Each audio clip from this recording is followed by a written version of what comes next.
Très heureuse de vous retrouver pour ce nouvel épisode. Je suis Eunice Damassala. Mesdames, Messieurs, bonjour et bienvenue sur ce plateau où je partage aujourd'hui le plateau avec une femme pasteur, épouse d'un pasteur également. Bonjour pasteur Rachel Chiswaka Mavungu. Bonjour maman Eunice Damassala. Comment allez-vous? Je vais bien, merci, par la grâce de Dieu. Par la grâce de Dieu, maman Rachel va bien. Vous préférez qu'on vous appelle maman ou pasteur? Oui, je préfère qu'on m'appelle maman Rachel. Maman Rachel. C'est une maman pour nous, je vous assure, et nous sommes vraiment encore heureux de partager ces plateaux avec elle et ces précieux moments avec vous en tout cas. Vous allez apprendre à la connaître, ses conseils, ses réponses en tout cas. Servira à l'édification du corps du Christ et va motiver aussi quelqu'un à la maison de là où vous nous suivez. Alors, maman Rachel, nous aimerions savoir en quelques mots qui est Rachel. Ah, qui est Rachel? Rachel Mavungu ou Chiswaka? Rachel Chiswaka. Ok. Nous préférons Rachel Chiswaka. Ok. Oui. Bon, si je dois répondre qui est Rachel Chiswaka, c'est l'épouse du pasteur Eli Chiswaka, comme tu viens de le dire tantôt. Et Rachel Chiswaka, c'est la maman de 4 très beaux enfants, la maman de Charisma, la maman de Kérouvim et la maman des jumeaux Kérigma et Kérousso Chiswaka. Waouh, la maman de 4, hein. C'est pas facile d'être maman de 4, gérer la maison, gérer les finances. Gérer les jumeaux en tout cas, hein. Quand ils sont bébés, on a l'impression que ils ne grandiront pas, ils vont rester bébés, ils vont vous déranger à longueur de nuit. Alors d'ailleurs, puisque nous sommes sur le sujet des enfants, j'aimerais savoir, vous êtes épouse. En tant qu'épouse, vous avez des droits et des devoirs envers votre mari, mais aussi vous êtes une mère. Vous avez 4 enfants comme vous l'avez dit. Alors, comment gérez-vous ces temps où vous devez montrer des gestes d'affection à votre mari, mais en présence des enfants? Comment faites-vous cela? Bon, pour répondre à ta question sur les gestes d'affection, les gestes que je peux faire à mon mari devant les enfants, et je ne dois pas oublier que les enfants, ce sont des êtres qui comprennent les choses. Exactement. Il y a des choses où, il y a des fois des choses où nous demandons à nos enfants à ne pas suivre à la télé, parce que nous savons que ce que l'homme voit, l'homme finira par copier cela. Et en tant qu'enfant, je dois aider mes enfants à ne pas copier tout. Et qu'est-ce que je fais? Je ne peux pas non plus priver mon mari des gestes affectifs, parce que mon mari en a besoin. Et je dois équilibrer. Je dois équilibrer tout. Et femmes, je vous demanderai d'équilibrer, parce qu'il y a des femmes qui vont au-delà. Au-delà, ils oublient que les enfants voient. Et l'enfant sait que l'enfant voit, l'enfant aimerait copier cela, faire cela. On a des témoignages. On entend des enfants à l'école, on dit un petit enfant qui a embrassé son ami, son collègue de l'école. Pourquoi? Parce que l'enfant a vu ça. Des fois, les enfants voient ça à la télé. Des fois, les enfants voient ça aussi à la maison. Donc, en tant que parent, je dois veiller sur mes gestes affectifs. Je peux faire un câlin à mon mari. Je peux faire un saint baiser à mon mari. Mais je ne dois pas embrasser mon mari devant les enfants. Ça ne construit pas les enfants, mais ça les détruit. Ça les détruit. Donc, en tant que femme, je dois veiller à mes gestes d'affection. Épouse, veillez à vos gestes d'affection. En tout cas, trouvez des gestes appropriés devant vos enfants. Vous êtes épouse, bien sûr, vous avez des droits et des devoirs envers votre mari, mais n'oubliez pas également que vous êtes mère et vous devez assurer une bonne éducation à vos enfants. On le dit, éduquer une femme, c'est éduquer toute une nation. Alors, vos enfants sont sous votre responsabilité, en tout cas, chère femme, chère mère, chère épouse. Veillez à ça. Vous avez évoqué quelque chose de très important, maman Rachel. Vous avez dit que des enfants regardent à la télé, ils voient des images qu'ils peuvent reproduire. Nous avons des témoignages de comment les enfants agissent à l'école et dans d'autres milieux. Alors face à cela, comment vous comportez face aux programmes télévisés avec les enfants? Vous êtes présent pendant que les enfants regardent la télé. Comment faites-vous cela pour gérer ce que les enfants regardent à la télé? Bonne question, maman Eunice. Pour gérer ce que les enfants regardent, c'est vrai que nous ne sommes pas tout le temps avec les enfants. Parce que, par exemple, je suis ici. Les enfants, je ne suis pas avec les enfants. Les enfants sont à la maison, en train de suivre quelque chose à la télé. Il suffit, ce qu'il faut faire, c'est que chaque parent doit montrer la voie à suivre à son enfant. doit montrer ou doit dire aux enfants, ça vous devrez suivre ça vous devrez regarder ça il ne faut pas regarder, parce que la télévision nous met à la portée de tout. Mais c'est à nous, parents, de montrer aux enfants la voie, comme Dieu nous dit dans Deutéronome. Voici, j'ai mis au devant de vous la vie et la mort. Mais Dieu nous conseille de suivre ou de choisir la vie. Et de même, en tant que parent, je dois conseiller mes enfants de suivre la vie, de regarder des bonnes choses, des choses qui les construisent. Je dois dire ça aux enfants. Parce que quand un enfant a la télécommande entre ses mains, l'enfant peut tout mettre. Mais l'enfant qui est déjà instruit se dira non, papa m'avait dit, je ne dois pas suivre ça. Maman m'avait dit, je ne dois pas suivre ça. Donc, maman soit là, ou papa ne soit pas là. L'enfant sait déjà ce que je dois suivre et ce que je ne dois pas suivre. C'est très important, très, très important. Parce que à la télévision, aujourd'hui, les enfants pratiquent la magie ou entrent dans l'occultisme. Ils sont initiés dans le monde des ténèbres. La télévision amène des enfants dans les copinages, amène des enfants dans le lesbianisme, dans l'homosexualité. Donc, chaque parent doit veiller. Comme moi, je veille sur ce que mes enfants regardent. Je leur dis non. Même les enfants iront en enfer. Je leur parle de l'enfer. Les enfants savent déjà que l'enfer existe. Quand je regarde des mauvaises choses, ça va me conduire tout droit en enfer. Ce que je fais avec mes enfants, il faut les instruire. Il faut les montrer la voie à suivre. Il faut leur dire ça, il faut regarder, ça, il ne faut pas regarder. Quand tu vois ça, il faut zapper. Et des fois, les enfants, comme quand ils regardent leurs histoires, leurs dessins animés, et ce qui fait mal aujourd'hui, même à la télé, on peut nous montrer le dessin animé, quelque chose des enfants, mais un dessin animé où on verra, il y a une partie où soit ces dessins s'embrasser, c'est faire des bisous, et directement tu verras les enfants, je vois les enfants fermer les yeux. Waouh, un très bon réflexe. Donc on doit vraiment veiller sur ça, parce que c'est sérieux. Aujourd'hui, les parents, nous négligeons ça. Parents, ne négligeons pas la télévision. Aspect télévision dans nos maisons, veillons sur ça. Veillons sur ça. On se bat toujours. Moi, personnellement, je me bats, je veille sur ça. Aussi, je dis aux enfants, il y a l'heure où il faut regarder la télé. Il y a aussi des heures où il ne faut pas regarder la télé. Nous, quand on était des enfants, les parents, on allait au lit déjà, au plus tard 20 heures. Tu dois aller au lit. Mais aujourd'hui, les parents ne suivent pas ça. Aujourd'hui, c'est le contraire. Ce sont les parents qui entrent à la chambre avant les enfants. On doit vraiment veiller sur ça, maman Eunice. Super, instruire l'enfant selon la voie qu'il doit suivre. En tout cas, quand il sera vieux, il ne s'en détournera pas. C'est très, très important de veiller à ce que l'enfant regarde, de veiller à ce que l'enfant apprend, même à l'école. Parce que maman Rachel l'a bien dit. Elle est ici avec nous pendant que les enfants sont restés à la maison ou peut-être à l'école. C'est que les enfants apprennent à l'école, elles ne maîtrisent pas. Alors, comment vous pouvez vous rendre compte que l'enfant a appris quelque chose de mauvais à l'école? Parce que vous savez, on peut instruire l'enfant selon la voie qu'il doit suivre, mais il y a des enfants où ils sont têtus, peut-être pas vos enfants, mais les enfants de ceux qui nous suivent à la télé. Comment pouvez-vous conseiller ces personnes-là? Pour ces enfants où ils sont vraiment têtus, ils ne veulent pas suivre la voie que les parents montrent. Pour répondre à cette question, je dirais ceci.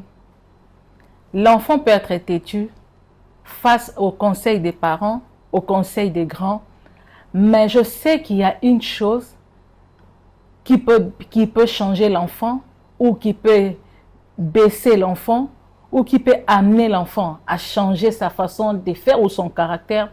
Je sais que c'est la parole de Dieu. La parole de Dieu. Chaque parent doit amener son enfant à connaître la parole de Dieu.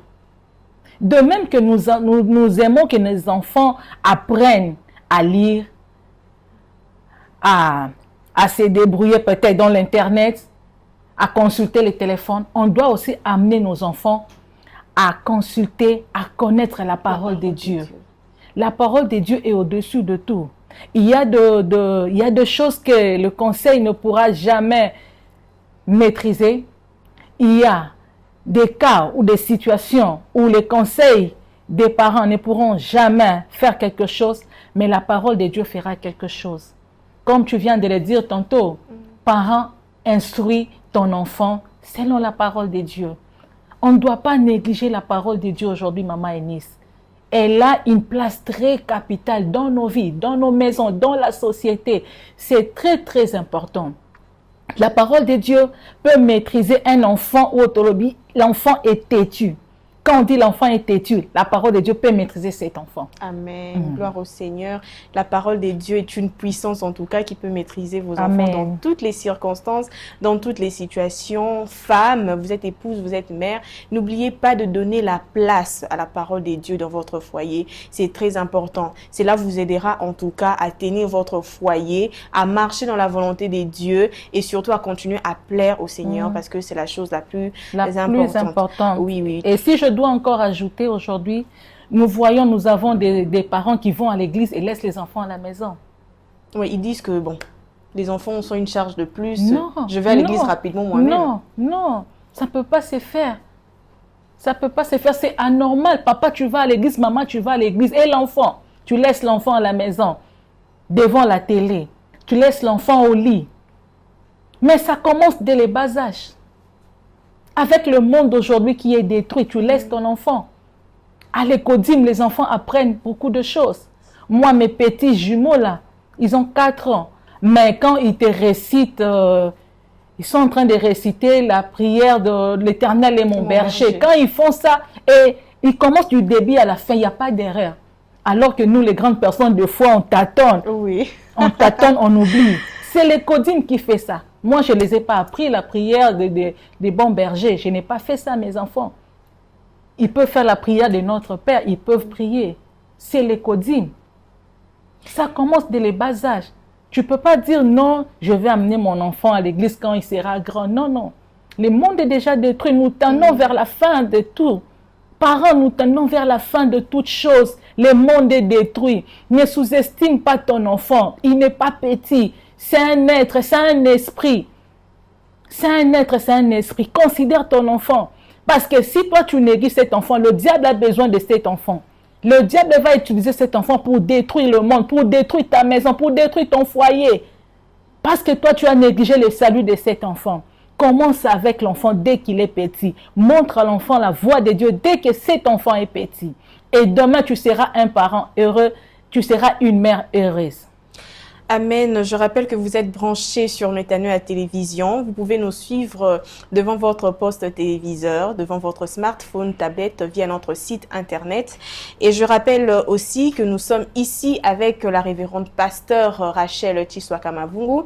Elle préfère qu'on l'appelle maman en tout cas. Les mamans ont un grand cœur. C'est une très bonne chose en tout cas. Et moi, je suis trop à l'aise de l'appeler maman parce que je vous assure, c'est vraiment une maman. Alors, la révérende pasteur Rachel nous a vraiment conseillé. Épouse, mère, femme, rassurez-vous que vous veillez à l'éducation de vos enfants. Emmenez vos enfants à l'école du dimanche, cela est très important.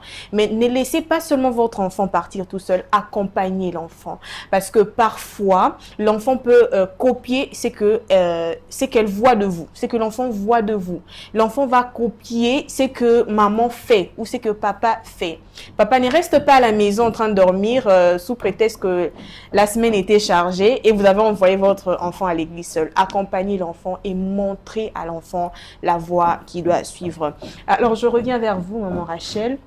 J'aimerais savoir, aujourd'hui, vous êtes pasteur. Vous êtes également l'épouse d'un pasteur. Vous saviez que vous allez épouser un pasteur?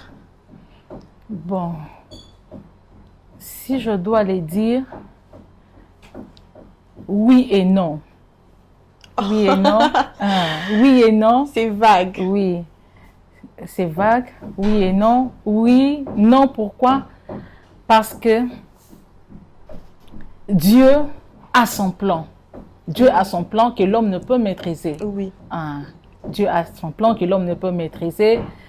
Moi, je peux pouvoir aimer quelque chose, vouloir quelque chose, mais Dieu a aussi prévu quelque chose, autre chose pour maman Rachel.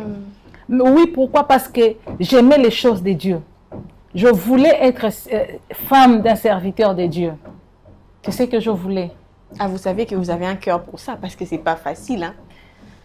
Oui, c'est pas facile. Hein. Si tu n'es pas appelé, n'entre pas. Hein. Ah, Faut oui. pas entrer dans ces choses si tu n'es pas appelé. Ne force pas, parce que c'est pas facile.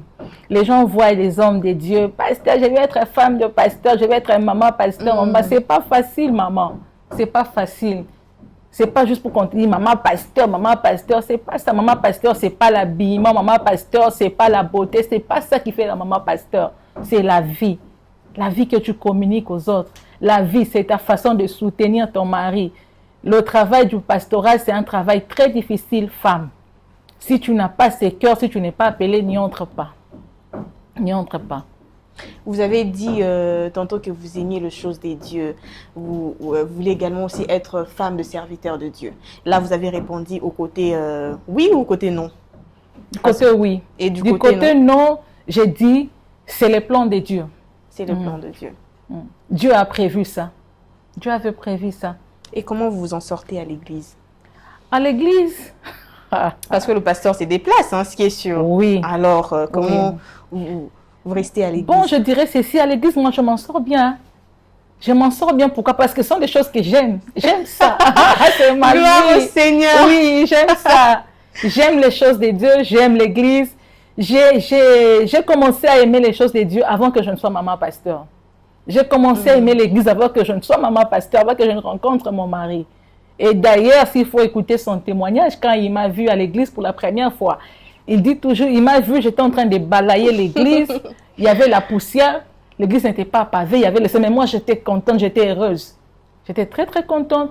C'est pas parce que j'avais l'argent ou parce que j'avais une promesse quelconque, non. Parce que j'aime ça, je me sens bien à l'église, je me sens bien dans les choses de Dieu. C'est ma vie. Waouh, cela nous rappelle en tout cas cette femme dans Proverbe qui travaille d'une main joyeuse.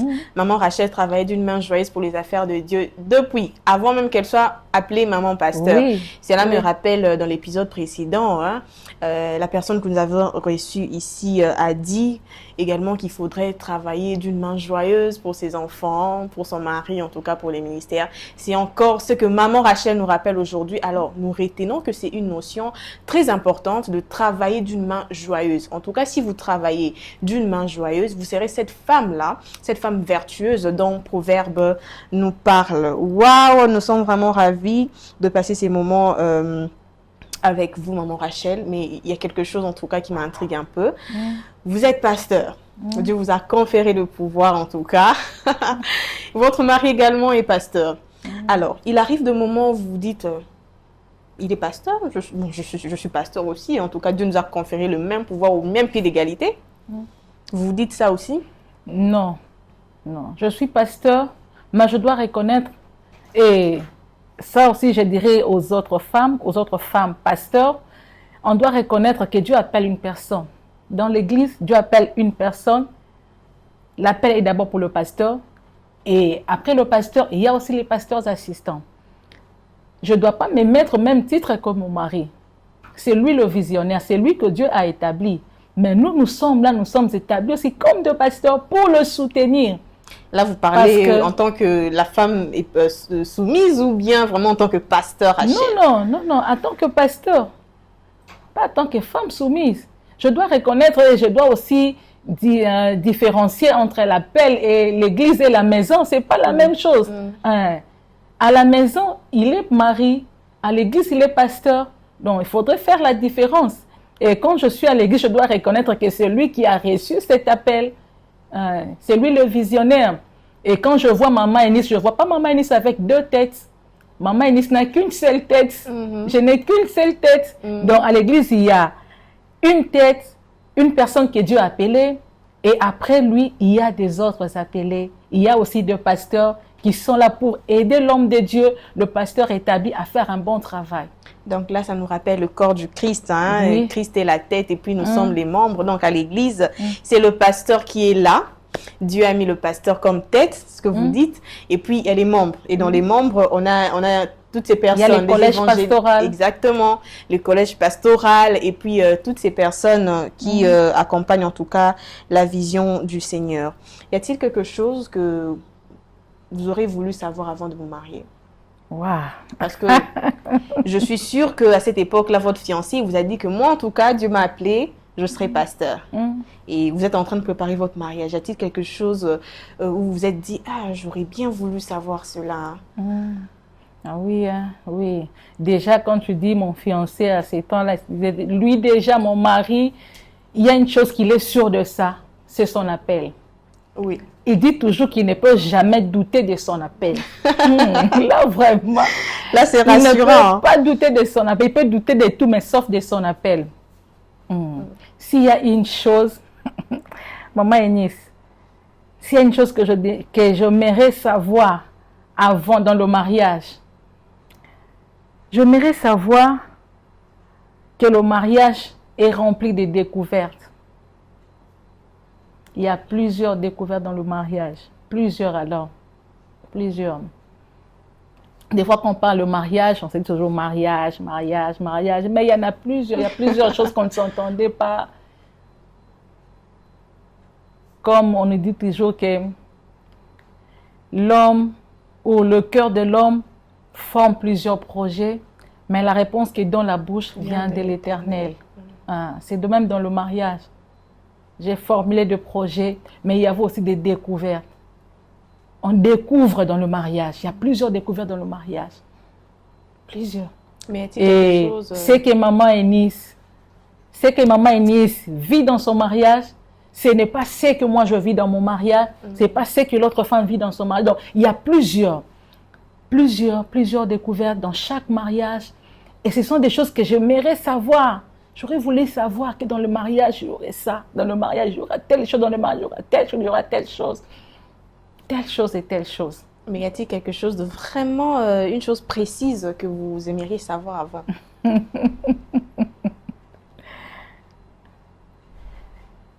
S'il y a quelque chose de... la chose, je connais déjà la chose. Mais maintenant, s'il faut vraiment parler de ça, il y a une chose, c'est se soumettre à son mari. C'est pas chose facile. Hein? C'est pas chose facile. Parce que les hommes que nous épousons, ce sont des hommes. Ils ont des comportements, des caractères différents de nous. Et moi, je dis toujours dans le mariage, chacun de nous a sa façon de voir, sa façon de faire. On vient des familles différentes. Chacun a son éducation. On se met ensemble et il y a des choses qu'on découvre.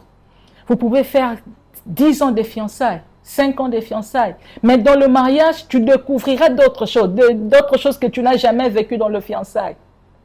Jamais vécues dans les fiançailles. C'est soumettre à son mari. Même quand l'homme te fait mal, tu dois apprendre que tu dois te soumettre. Toutefois, c'est pour la vie qu'on se marie. Hein? Oui, c'est pour la vie. Tu dois apprendre ça. C'est pas facile. Des fois, on dit, hey, je vais me soumettre. Quand on demande de répéter, le pasteur vous bénit, dit, veux-tu te soumettre à ce mari? Oui, je le veux. Oui, je le veux. Non. Il y a des moments ou des circonstances où tu te dis, non, je peux mettre la soumission de côté. Mais tu dis, non, il faut te soumettre. Il faut obliger. C'est quelque chose, la soumission. C'est vraiment quelque chose, la soumission. Épouse, ne vous comparez pas aux autres. Vous avez votre ménage, vous avez votre foyer. Confiez-vous en l'Éternel, en tout cas. Ceux qui se confient en l'Éternel, en tout cas, ils trouvent toujours un chemin bien tracé, en tout cas. Ne vous comparez pas aux autres. Et surtout, vous devez soumission à votre mari. Nous insistons sur cela. Nous avons martelé également sur cela la fois dernière. Vous devez soumission à votre mari. C'est ce que Christ nous demande en tant qu'épouse. En tout cas, que Dieu bénisse toutes les femmes soumises et ceux qui sont encore chaudes là, que l'Éternel vous aide en tout cas à devenir soumises. Mais il y a aussi les côtés finances dans le mariage. Oui. Et surtout, j'insiste, chers téléspectateurs, que maman Rachel est femme de pasteur et puis elle est pasteur, c'est une maman à la maison, il faudrait gérer tout. C'est vrai qu'il y a des gens appropriés pour gérer les finances de l'église, vous gérez à la maison, mais toutefois, en tant que femme du pasteur, vous voulez bien savoir comment l'église évolue. Oui. Parce que, en tout cas, oui, vous accompagnez votre mari et vous aimeriez que cette vision-là réussisse pour la gloire des dieux et même pour, si je peux me permettre ainsi, pour la gloire de votre mari. Alors, comment vous faites pour gérer les finances? Il y a les enfants, il y a l'église, il y a votre mari. Comment vous faites pour gérer tout ça? Bon, il faut bien expliciter. Hein. Quelles finances? Les finances de l'église ou de ma maison? Bon, d'abord les finances de votre maison, Mm. parce que vous êtes aussi une épouse. Oui, Oui, Oui. les finances de votre maison. oui. Déjà, je dirais que moi, chez moi à la maison, c'est moi la diaconesse de ma maison. Oh, Ah. Et je C'est bénis bien. Dieu Mm. parce que Dieu m'a donné un bon mari. Mon mari, du côté finance, mon mari ne cache pas l'argent. wow. Tout ce qu'il reçoit comme finance, il me montre. Même s'il ne le reçoit pas à l'église, même si on les bénit ailleurs, il me montre, il me donne ça. Il ne touche même pas. C'est lui d'ailleurs qui me dit, toi compte, toi vérifie, toi fais ça. C'est vraiment une grâce. Et je demanderai ou je prierai à Dieu de faire grâce à toutes les femmes qui souffrent de ce côté-là, côté finance. Moi, je suis la diaconesse de ma maison. Quand je reçois l'argent ou quand Dieu nous bénit, la première des choses, j'enlève la part de Dieu. La dîme. La dîme, maman, tu négliges la dîme. Or, la dîme, c'est ça qui va vous garantir l'avenir. On ne mange pas la dîme, on ne touche pas la dîme. Maman Eunice, moi, la première des choses, j'enlève la dîme. Que le montant soit grand ou petit, je dois enlever la part de Dieu. Ça, c'est pour Dieu. C'est très important Et la part de Dieu. on connaît là où on met la dîme, où on met la part de Dieu. Quand on enlève, on met là-bas, on garde. Et on a aussi des besoins. On sait que ça, il faut faire ça. Et Dieu m'a fait grâce du côté finance. Je gère bien les finances. Je gère vraiment très bien les finances. Je me bats pour qu'on ne manque de rien. Pour que quelque chose reste à la maison. Tu sais que les hommes dépensent beaucoup. Oui. Les hommes font des dépenses vraiment, maman Eunice. Si tu n'es pas, si tu n'ouvres pas les yeux, tu te retrouveras dans la maison, rien, avec rien, même pas avec un 100 francs. Parce que l'homme se dit, ah, j'aurai encore. Mais les femmes, nous voyons loin. Ah, nous voyons très loin. Il faut bien gérer les finances, maman. Moi, je gère bien les finances. Et ce qui est bien, c'est que mon mari aime encore de bien avec moi. Quand l'argent finit là-bas, il sait que ma femme a quelque chose. Il y a toujours un truc quelque part. Et ça nous aide, maman. Ça nous aide. Je gère bien les finances. Je me bats de ce côté-là. Je ne suis pas aussi seulement pasteur, hein. Je cherche aussi, je fais les affaires aussi, c'est très important. Ah oui, c'est très important. Parce qu'on se limite seulement à se dire, je suis maman pasteur ou je suis femme, on m'a déjà épousée, c'est fini, je croise les mains. Non. Mais quand la Bible nous parle de la femme du Proverbe 31, on dit cette femme, la femme vertueuse, c'est une femme qui sait chercher l'argent. Oui, elle sait chercher l'argent. Il faut aussi chercher l'argent, la femme. C'est très important. Il n'est pas dit seulement qu'à l'homme d'apporter l'argent à la maison. Non, non. Même la femme, tu peux chercher l'argent pour le sauver de votre famille. C'est très important. Je garde toujours l'argent. Je sais économiser. Quand Dieu vous bénit, maman, ne mange pas tout. Il faudrait toujours garder quelque chose. Même un petit rien, garder, c'est très important. Parce que l'homme, c'est qu'il a pris là. Quand il sortira, il rentrera main vide, maman. Il peut ou ne pas s'acheter quelque chose pour lui. Il rentrera main vide. Il peut voir quelqu'un, ah, mon frère, j'ai rien. Il donne. Il voit un jouet même de 500 $. Et je te dirais, une fois on est allé à Orca avec mon mari. On est allé à Orca, il est allé chercher le jouet. Vous savez, à l'école, maintenant, il y a les Saint-Nicolas qu'on doit fêter. Saint-Nicolas, il faut apporter des cadeaux. Il faut donner des cadeaux aux enfants. On dit Saint-Nicolas, donner des cadeaux. On est allé à Orca, maman Eunice. J'ai vu mon mari, il a choisi une voiture, un cadeau voiture pour enfants de 600 $. Mais ce jour-là, je n'étais pas moi. Je me suis dit, mais c'est quoi ça? Je me suis dit, mais ça, c'est beaucoup d'argent. Non, c'est pour l'enfant. Donc, avec les hommes, là, il faut faire attention. Il faut bien gérer. Mais comme c'est l'homme, c'est les chefs. Et on a pu discuter. On a enlevé 100. Ah, ça m'a quand même Vous avez discuté calmement. Oui, oui, c'est très important. Et le monsieur qui vendait a enlevé 100 $. Waouh, Donc, il faut vraiment veiller, il faut veiller, femme. Il faut veiller pour que tu ne sois pas main vide. Il faut vraiment garder. Quand l'homme te donne l'argent pour tes besoins, prends un peu, garde. Ça va vous aider pour votre maison. Il faut bien gérer, il faut bien gérer. Et pour les finances de l'église, je veille aussi sur ça. Comme la Bible nous dit, l'argent répond à tout. Même à l'église, on a besoin d'acheter les chaises, on a besoin d'acheter les instruments, on a besoin de payer ceux qui travaillent, on a besoin de beaucoup de choses à l'église. Je veille sur les finances de l'église. Et je conseille aussi mon mari à tout temps, et d'après le conseil qu'on a reçu de notre père, le papa Marcelo Tounassi, l'argent de l'église, c'est l'argent de l'église. Ce qui est à nous, c'est ce qui est à nous. On ne touche pas l'argent de l'église. Ça, le bien, où je rends grâce à Dieu de ce côté-là, on ne touche pas l'argent de l'église, on veille sur ça. Et Dieu nous a donné des bons diacres qui veillent sur l'argent de l'église. On ne touche pas l'argent de l'église. On se bat pour bien gérer les finances de l'église parce que nous rendrons compte à Dieu, même pour la gérance des finances de l'église. Ce qui est à Dieu reste à Dieu, ce qui est à César reste à César. En tout cas, nous sommes ravis de partager ces plateaux avec vous. J'insiste encore, vous êtes une aide, femme, vous êtes une aide pour votre mari. Quand vous allez au marché, ne finissez pas tout. Parce que souvent, avec la comparaison de foyer, ça s'est fait que mon mari me donne 10 $, je vais faire le marché, il me reste 2 $. Au lieu de prendre 1 $ comme le dit maman Rachel, de mettre quelque part, un jour on aura toujours besoin de ça. C'est que moi j'ai fait parce que j'ai vu l'autre faire ceci, j'ai vu l'autre aller là-bas, je prends le peu que nous avons et puis je mets là-bas. Et du coup, on se retrouve sans rien. En tout cas, veillez sur ça, chère maman, chère épouse, chère mère.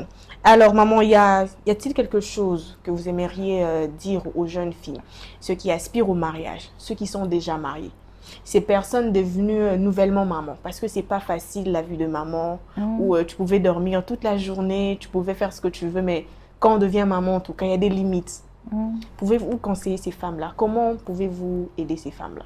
Bon, je commencerai d'abord à donner conseil aux futures mamans, aux filles qui aspirent à devenir femmes, épouses. J'aimerais leur dire que le mariage, c'est pas pour les enfants. C'est pas pour les enfants, le mariage, c'est pour les adultes, c'est pour le mature.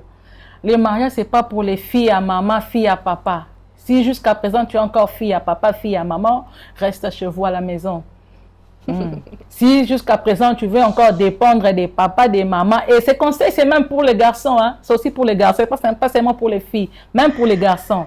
Si jusqu'à maintenant, tu veux dépendre des parents dont tu n'es pas encore fait pour le mariage c'est pour les indépendants, c'est pour les matures. Parce que dans le mariage, tu rencontreras plusieurs choses et il te faut la maturité. La maturité. Et le mariage, il n'y a pas que des mauvaises choses, il y a aussi des bonnes choses. Parce que quand Dieu a créé le mariage, il a trouvé que c'était bon. Amen. C'était bon. Le mariage est bon. Le mariage est bon. Je te demanderai, jeune fille, toi qui aspires au mariage, de bien te marier, de prier avant de te marier, d'être sûr que la personne que tu aimerais épouser, que c'est l'homme de ta vie ou c'est la femme de ta vie, c'est très, très important. Très, très important. Ne néglige pas ça. Aujourd'hui, les filles ne se fient qu'à l'argent, ne se fient qu'à ce qui frappe à l'œil. Quand on entend un jeune garçon qui vient de l'Europe, j'aimerais être l'épouse de cette femme. Quand on sait que cet homme travaille à la banque, j'aimerais être l'épouse de cet homme. Quand on sait que cet homme travaille à Vodacom, j'aimerais être l'épouse de cet homme. Je ferais tout pour me marier à cet homme. Pourquoi? Parce qu'il travaille à Vodacom. Mais tu n'épouses pas Vodacom, tu épouses l'homme. Tu épouses l'homme. Après Vodacom, il redevient l'homme. Il peut être un homme friqué, il peut être un homme riche, mais si c'est un homme boxeur, ma soeur, tu vas souffrir. Si c'est un homme boxeur, tu comprends quand je dis boxeur, un homme qui tape sur la femme, tu vas souffrir. Tu ne pourras même pas te réjouir de Vodacom, de ce que Vodacom ou la banque te donne. Tu vas souffrir. Je te conseillerais, ma soeur, d'épouser un vrai chrétien. J'ai bien dit un vrai chrétien. Il n'y a pas que des faux, il y a aussi des vrais chrétiens. Prie le Seigneur, que le Saint-Esprit te convainque que c'est lui l'homme de ta vie. Là, vas-y. Quand tu rencontreras le vent, quand tu rencontreras les tempêtes, comme c'était le Seigneur, Dieu te donnera la force, Dieu te donnera la joie, Dieu te donnera la victoire. Amen. Et ce que je dirais aux femmes nouvellement mariées, j'aimerais dire aux femmes nouvellement mariées que dans le mariage, la femme n'appartient pas à elle-même. la femme appartient à son mari. Le corps de la femme, c'est pour son mari, ah oui. Hein? Parce que comme tu venais de dire tantôt, que la femme avait l'habitude d'être seule, tu restais seule chez vous, tu faisais ce que tu voulais. Mais maintenant que tu es mariée, tu ne dois plus faire ce que tu veux. Tu ne dois plus faire ce que tu veux. C'est très important, très très important. Tu feras ce que ton mari aime pour faire plaisir à ton mari. Tu ne garderas plus ton corps. Ton corps, c'est pour ton mari. Si ton mari te dit, je veux que tu sois ainsi, fais ça. Fais ça. Mais seulement, tu ne dois pas faire une chose que ton mari te demande, une chose qui va à l'encontre de la parole de Dieu. Ce qui est normal, là tu dois faire. Si ton mari te dit, par exemple, j'aimerais que tu sois habillé en robe tissu, c'est normal. J'aimerais que tu coiffes telle coiffure, que tu sois ainsi, c'est normal. Mais si ton mari te dit, j'aimerais que tu ailles dans tel sexe, non, pas ça. On ne touche pas au salut. On ne touche pas au salut. Et j'aimerais aussi t'encourager, te dire que ce n'est pas facile. Être nouvellement mère, ce n'est pas facile. Mais il te faut du courage. Comme moi, par exemple, quand je me suis mariée, quand j'ai eu mes enfants, mes premiers enfants, je n'avais pas de bonnes. L'histoire des bonnes ou des nounous, on l'a eu seulement après, ici, là, après, quand on a des jumeaux après. Je suis sortie de la maternité et je suis rentrée à la maison. Le premier jour, je devrais préparer les foufous, je devrais piler les pondos. Et je m'en vais très loin dire aux femmes qui se disent, oh, zémi. Non, la grossesse n'est pas une maladie. N'est pas une maladie. Tu peux tout faire. Tu peux tout faire. Tu peux être grosse, tu peux tout faire. Et parce qu'il y a maman Eunice, tu sais qu'il y a des femmes nouvellement mariées qui font souffrir leur mari. Qui font souffrir leur mari. Il y a des maris qui ne sont plus heureux. Pourquoi? Parce que depuis qu'il a épousé cette femme, depuis que cette femme attend famille, c'est comme un problème. Beaucoup de caprices, mais ils disent que c'est l'enfant qui demande. Non. Quel enfant? L'enfant demande ceci, l'enfant demande de manger ceci à 22 heures. Des fois, la femme, elle-même, comme elle a entendu parler que quand tu attends famille, il faut faire ça, il faut faire ça. En lingala, on dit les bisetti. Ça fait du bien aux hommes. Je ne sais pas si les hommes qui sont là peuvent nous dire que ça fait du bien aux hommes. Hein. Un jour, on va demander aux hommes mariés si ça leur fait du bien, mais des fois, ça leur fait du mal. Quand tu demandes à un homme à 23h, aller chercher les safos à 23h, maman, tu veux quoi? Que cet homme rencontre des assassins de Koulouna ou quoi? Mais ça fait du bien. Quand tu as ton famille, tu as ton mari à côté de toi. Ça fait aussi du bien. Équilibre les hommes. Ça fait du bien. La femme qui a ton famille a besoin de toi. Amen. Ne laisse pas cette femme seule. Ne dis pas que non, elle est devenue sale parce qu'elle jette à tout moment la salive. Non. C'est pour ton bonheur, non? C'est pour ton bonheur. C'est pour ton bonheur. Et j'aimerais encourager les femmes qui ont encore des enfants qui sont petits. Courage. Il ne faut pas te fatiguer. Si Dieu vous a donné le moyen de trouver des nounous, gloire à Dieu, trouvez-en. Mais sois aussi là. Parce qu'il y a maintenant des femmes. Depuis que la femme a une nounou, depuis que la femme a une bonne, la femme ne s'occupe plus de sa maison. Surtout ces femmes qui vont au travail. Maman, surtout ça. Surtout ça. Tout c'est maintenant la bonne. Tu ne sais même pas si ton mari va manger quoi. Surtout ça. Moi, le travail. Mais d'abord ton mari, d'abord le mariage. C'est très important. Les mamans, nous devons équilibrer ça. On est là seulement pour le travail, on oublie nos maris. Tu sais que tu vas travailler. Si Dieu t'a béni avec un congélateur, prépare même pour une semaine. Prépare pour une semaine. Comme ça, tu pars au travail.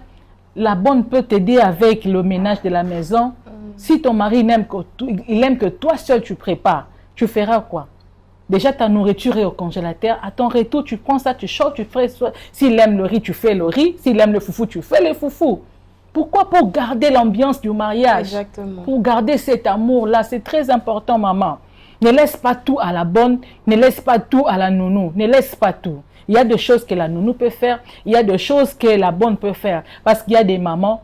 La maman ne sait même pas que l'enfant fait la fièvre. C'est la bonne qui gère ça.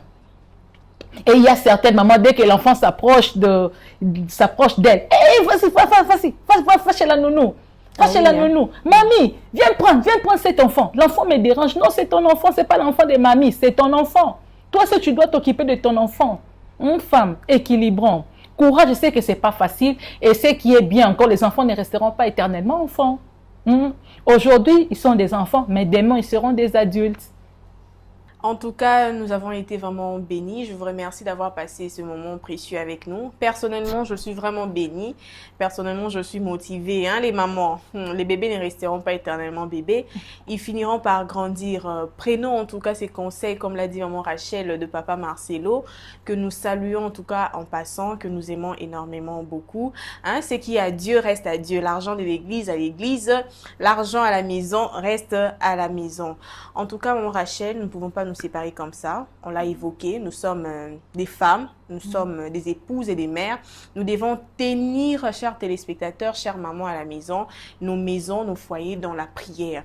Alors, nous n'allons pas nous séparer comme ça. Nous allons prier pour toutes ces mamans, pour toutes ces femmes, ces jeunes filles qui aspirent au mariage, celles qui sont mariées, celles qui viennent d'avoir des enfants et surtout ces femmes qui accompagnent leur mari dans la vision, dans la mission du Seigneur, et ces femmes pasteurs, parce que c'est pas facile d'être pasteur, épouse d'un pasteur et gérer la maison. Pouvez-vous adresser quelques mots à Dieu, en tout cas, en ce qui concerne toutes ces femmes? Ok, nous pouvons prier. Prions. Prie avec moi. Éternel Dieu des armées, nous venons te rendre grâce pour ce moment précieux. Seigneur, merci éternel Dieu parce que tu ne fais rien au hasard. Amen. Tu savais ces moments, tu savais cette émission, tu savais éternel Dieu de gloire ce de quoi nous allons parler. Tu savais que ma sœur, cette femme devrait suivre cette émission éternel Dieu de gloire. Oui. Amen. Seigneur, je viens à toi éternel Dieu de gloire, recommander Seigneur Dieu de gloire, toutes les femmes éternel Dieu de gloire. Comme nous dit ta parole, recommande ton sort à l'Éternel, mets en lui ta confiance et il agira. Seigneur, je viens te recommander toutes les femmes éternelles, Dieu célibataires. Tendre Père, c'est toi qui as dit qu'il n'est pas bon que l'homme soit seul. Je lui ferai une aide semblable. Amen. Père, je crois, éternel Dieu, que la présence de chaque fille, éternel Dieu, nous montre, Seigneur Dieu de gloire, qu'il y a un homme pour elle au nom de Jésus. Seigneur, je crois, éternel Dieu de gloire, que le mariage est possible, Seigneur, pour toutes les filles matures au nom de Jésus. Amen. Tendre Père, je viens prier, éternel Dieu de gloire, pour toutes les femmes qui sont dans le mariage, qui ne vivent pas le bonheur, qui sont dans le malheur, qui sont dans des problèmes, qui sont dans des douleurs, qui vivent des moments compliqués. Seigneur, étends ta main. Étends ta main, peu importe, éternel Dieu de gloire, les tempêtes, éternel Dieu de gloire, que ces femmes vivent dans leur maison. Seigneur Dieu, toi qui as le pouvoir de calmer les tempêtes, Seigneur, je te prie de calmer ces tempêtes au nom de Jésus. Au nom de Jésus. Papa, je ne peux oublier toutes les femmes mariées qui ont des problèmes de stérilité. C'est toi qui donnes des enfants. C'est toi qui donnes des enfants. Je vois, Seigneur, combien tu as donné, Seigneur Dieu de gloire, des enfants à Anne, éternel Dieu. Oh, Anne pouvait dire que la stérile a enfanté 7 fois. Qu'il en soit ainsi pour toutes les femmes stériles au nom de Jésus. Qu'il en soit ainsi pour toutes les femmes stériles au nom de Jésus. Seigneur Dieu de gloire, je viens prier pour toutes les femmes pasteurs, éternel Dieu des armées. C'est toi qui appelles. C'est toi qui appelles. C'est toi qui appelles au ministère. Seigneur, ce n'est pas facile si tu n'aides pas. Ce n'est pas facile si tu n'y es pas, Seigneur. Aide toutes les femmes pasteurs. Aide toutes les femmes pasteurs dans ces ministères. Jusqu'au éternel Dieu de gloire, à l'enlèvement au nom de Jésus. Seigneur Dieu de gloire, je viens prier pour toutes les femmes de pasteurs, éternel Dieu de gloire. C'est un appel être femme de pasteur. C'est un appel, Seigneur Dieu de gloire. Je prie que tu donnes un grand cœur, Yahweh, à toutes les femmes, éternel Dieu de gloire, qui ont des maris pasteurs, qui ont des maris évangélistes, qui ont des maris apôtres, qui ont des maris docteurs. Je prie que tu leur accordes un grand cœur, éternel Dieu. Rends, Seigneur Dieu de gloire, ces femmes capables de soutenir leur mari dans ces ministères. Donne à ces femmes l'intelligence, la sagesse de bien diriger leur foyer, de bien diriger l'église de Dieu au nom de Jésus. Merci pour cette émission, éternel Dieu de gloire. Bénis la présentatrice, maman Émise Seigneur Dieu de gloire. Bénis éternel Dieu de gloire. Bénis éternel Dieu le responsable de Metanoia. Bénis Papa Trésor Kwetwenda. Bénis son épouse. Bénis tous les collèges de Metanoia. Au nom de Jésus. Bénis toutes les femmes de mon pays Congo. Bénis toutes les femmes éternel Dieu du monde entier. Bénis Seigneur Dieu de gloire. Bénis le corps du Christ. Au nom de Jésus-Christ de Nazareth. Nous avons ainsi prié et reçu. Et une femme dit Amen. Amen. Nous disons Amen ici. Une femme dit Amen à la maison. Que l'Éternel Dieu vous bénisse. En tout cas, portez-vous bien. Bon week-end à vous. Vous pouvez retrouver nos programmes sur notre application, sur le site Metanoia TV. Et surtout, n'hésitez pas à nous faire parvenir vos messages au travers du numéro qui s'affiche au bas de votre écran. D'ici là, portez-vous bien. Que le Seigneur vous bénisse. À la prochaine. Amen.